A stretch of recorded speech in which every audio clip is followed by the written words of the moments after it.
Բարի ուշ երեկո, շնորհակալ եմ հրավերի համար, շատ հրաշալի եղանակ է, քայլելով գալիս էի, քաղաքային իշխանությունների համար շատ անսպասելի ձյուն եկավ, կարծում եմ, հիշում եմ անցյալ տարի այդպես էին ասում, որ ով էր տեսել հունվարին ձյուն գալ։ Խայտարակ մի բան է։ Ով կարող է սպասել նման բան։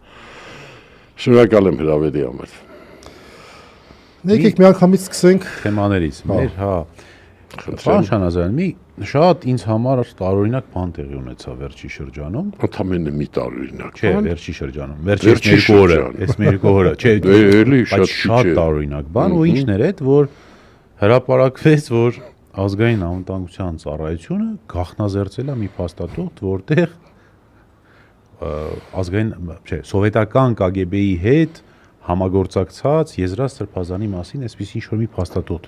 հրապարակվեց։ Այ կուզեմ լսեմ, թե այդ ինչ երևույթ է։ Կարար տես բան լիներ, թե չէր կարա լիներ։ Եթե լինում է, ապա ինչ պիտի հետևի դրան։ Այս մի հատ հասկանանք, էլի, որովհետև Ռուբենն ասեց, որ ինքը շատ չի հասկանում այս ոլորտից, ես մի քիչ հասկանում եմ ու իրականում ինքն էլ լավ հասկանում, առնվազն մեր մասնագիտության մասով, ես ուղղակի կարճ նախաբան ասեմ ու լսենք ձեզ,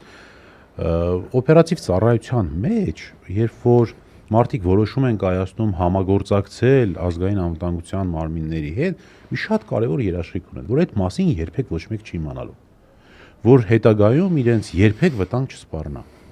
Այդ հիմա եթե այդ էլ չլինի, չկա, նույնիսկ այն պարագայում, եթե դա սուտ է, էական չի։ Նույնիսկ հիմա եթե դա էլ չկա, բալավ էս ավելի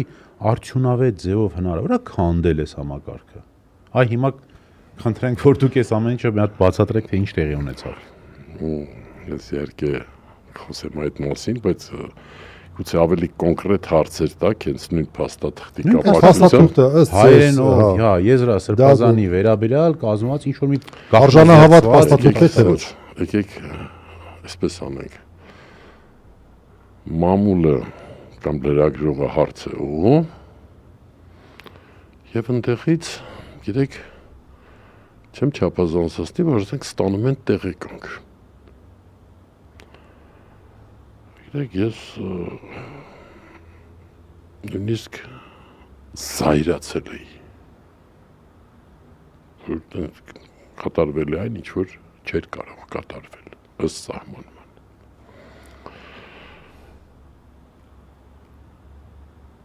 Ուղղակի չէր կարող նման բան կատարվել։ Դեք հատուկ ծառայությունները, ինչել է դրանք այնքան էլ իրավապահ մարմին չեն։ Մեղմ ասած։ Դուք ասացիք հայերեն, այո, հայերեն էր այդ ձևաչափը, եկեք այսպես ասենք, այդ փաստաթուղթը եւ հետաքրքիրն այն է, որ ես ինքս չեմ տեսել մամուլում, բայց ինձ ասացին վստահելի մարդիկ, որ իշխանության ներկայացուցիչներից մի քանիսն ասել են, որ սովետական տարիներին որ հայերեն փաստաթղթեր են եղել այդ օրվանում է ժամանակ KGB-ն էր։ Եկեք այս մասին ուրեմն ասեմ, ուրեմն ամբողջ խորհրդային միության տարածքում ողջ այդ կառույցների ամբողջ գործավարությունը, այսպես դենք, եղել է բացառապես ռուսերեն։ Եվ դրա մասին կար հրաման, որը հրապարակվեց վերջերս, չէ, 86 թե 83 թվականի։ Դա բացառապես կրկնում եմ, եղել է ռուսերեն լեզվով։ Բացառություն են կազմել որոշ գործակալների հաղորդումները, որոշ գործակալների, որոնք եղել են հայերեն։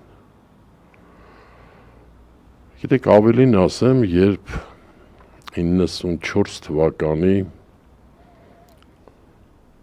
հունվարի 14-ին, երբ ես նշանակվեցի այդ պաշտոնում, ժամանակ նախագահի հրամանագրով 3 ամսով ըստ էության ծառայությունների մեծ մասը մի քանիսից բացի լրիվ դադարեցնում են իրենց գործողությունները, պետք էր վերադրված էր պարտականություն, որ պետք է նոր կանոնադրություն, նոր կառուցվածք այդ 3 ամսում անեի եւ իմ առաջին հավանաբար առաջի հրամաններից մեկ եղել է, որ բոլոր այն փաստաթղթերը, այն գրագրությունը, որ գնում է հիմնարկից դուրս պետք է լինի բացառապես հայերեն։ Գիտեք, մինչ այդ, որ ես նախագահականում էի, իմ նստավայրը որպես Հայաստանի Հանրապետության նախագահի հատուկ հանձնարարություններով դեսպան եւ նրա ներկայացուցիչ, ես ինքս փաստաթղթեր ստանում էի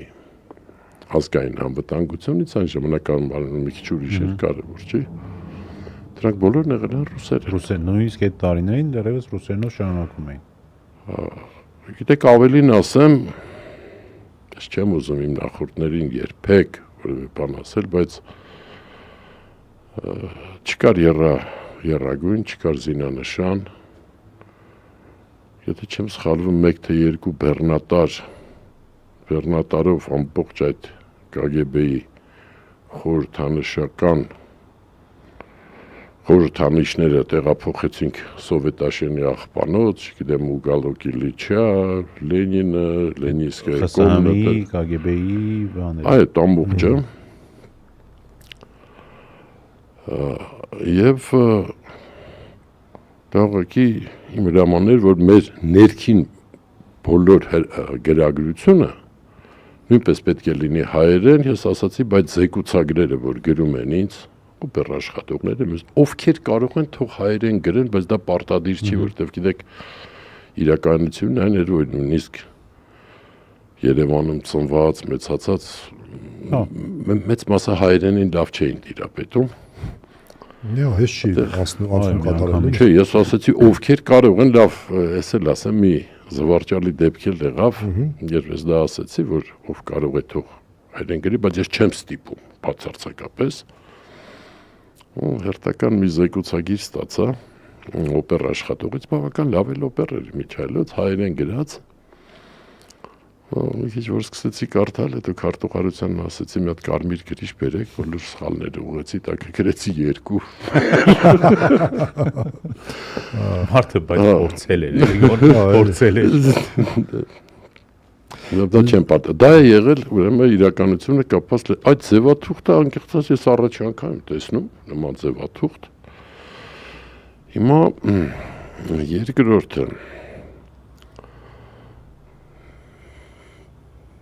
ես երբեք չեմ քննադատել այդ հիմնարկի գործունեությունը։ Համարել եմ, որ դա ճիշտ չի։ Ղեկավարներից մեկ եղել է, որ ինձ խիստ քննադատել եմ, բայց դա թողենք։ Բայց սա ես վստահ եմ, որ սա Հայաստանի գործող ղեկավարի ճնշման տակ է արվել, բայց իմ վրա չգիտեմ որևէ ինչ ճնշում էլ իմ վրա էր, սենց բան չէր կարող լինել եւ որևէ այլ մեկի վրա։ Այսինքն դիմադրություն լիներ, դի ասել որ չի կարելի տենց բան։ Չէ, դա չպետք է արվեր ուղղակի։ Դա ուղղակի չպետք է այսպիսի բան արվել, որտեվ սա ծանրագույն հարված է ոչ միայն հայտուկ ծառայություններին մեր, այլև մեր պետությանը ու պետականությանը ուղղակի։ Ես չեմ ասում իրականությանը դա համապատասխանում է, չէ, դա բացարձակապես կարևոր չի, բացարձակապես կարևոր չի։ Երկրորդ, մյուս բան։ Սա ոչինչ չի ապացուցում։ Այո, շատ կարևոր կապացուցեր, եթե լիներ KGB-ի հետ համագործակցության փաստաթուղթը տվյալ անձի ստորագրությամբ։ Դա ինչ էր։ Չկար իր ստորագրությունը։ Հնարավորապես տեղեկանքի։ Տեղեկանք է կարող են ձեր մասին էլ անել, չեմ ուզում ոչ բան։ Ինչ ուզեն կգրեն է։ Հա, այսինքն ուրիշ փաստաթուղթեր, որը որ պետքա լինի։ Չէ, դա մյուսը սա նույնիսկ եմ ասում բացարձակապես ոչինչ չի ապացուցում։ Եվ ենթադրենք, եթե ապացուցեր։ Այդ դրան է ուզում անդրադառնալ։ Ենթադրենք, եթե ապացուցեր։ Իսկ ինչ էր ապացուցում, եթե այդպես լիներ։ Ըստ էության ոչինչ։ Չէ։ Ըստ էության ոչինչ, ավելին ասեմ։ 88 թվից հետո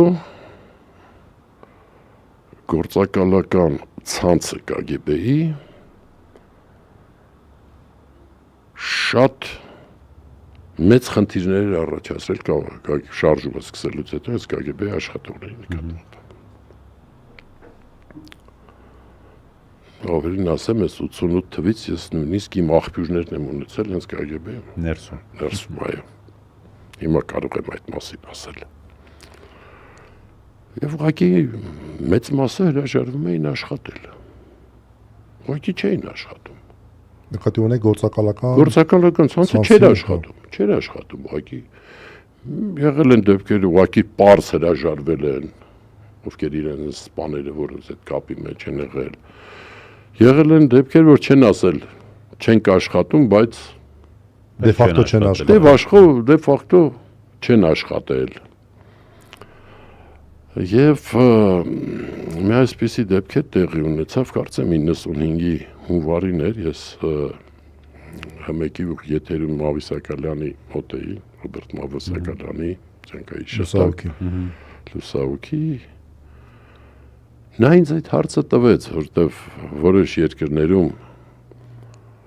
մեր Բալտիկայում, Արևելյան Եվրոպայում ինչ-որ հրապարակվել էին, ինչալուց ասեմ, ոչ միտեղ լրիվ չի հրապարակվել, լրացեք, որ հնարավոր է մեր մոտ լինի, ես ասի բացառված է, դες բան չի լինելու։ Որում դրան դեմ եմ եղել, թե 90-ականների սկզբներին, երբ դեռ այդ կառույցը չի ղեկավարում, եւ միշտ դրանից հետո եւ քանի կամ միշտ դրան դեմ եմ լինելու ես։ Եվ մի քանի ջանասիրաբար դա արվում էր, մինչև 18 թիվը շատերն էին այսպես կոչված, դե հարանացնում էին, պահանջում էին,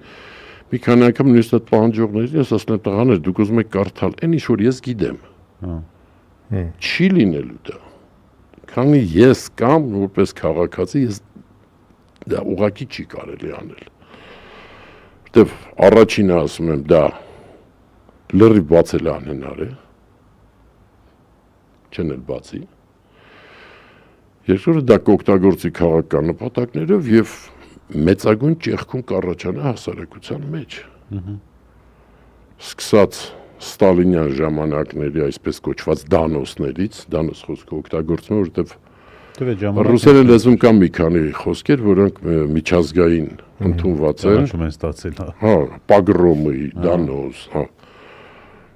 Դե այդ մարդկանց դեռ ժառանգները կան, թորները կան։ Ինչպես կարելի է որ կարդալ, որ իր ընդհանրենք հայրը գրել է մոր վրա, պապը կդնի այդ հասնենք ավելի ճիշտ, դա չի կարելի ուղղակի դա, որևէ մի դեպքում բաց, այդ էր պահանջարկը։ Եվ գիտեք, իմ այդ հայտարարություններից հետո գործակալական ցանցը բավական ակտիվացավ։ Ցեց արդեն վստահել աշխատել։ Վստահով աշխատել։